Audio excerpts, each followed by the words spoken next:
Quand on pense aux outils numériques, on a souvent la représentation d'une personne isolée dans son coin. Alors ça, c'était vrai au début, avant l'ouverture d'Internet. Les premiers ordinateurs, c'est vrai que quand on jouait à un jeu vidéo, on y jouait tout seul.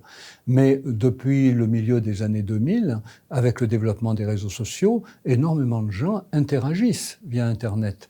Et à travers Internet, comme on l'a vu pendant le Covid, on peut rester en contact avec des personnes qui nous sont chères, on peut approfondir des amitiés, on peut même construire des projets ensemble. Le problème, c'est que la communication via Internet est une source de quiproquos permanent. Pourquoi ? Parce que quand vous communiquez via Internet, vous n'arrivez pas à avoir en temps réel, comme on dit aujourd'hui, une représentation de la manière dont votre interlocuteur reçoit ce que vous lui dites.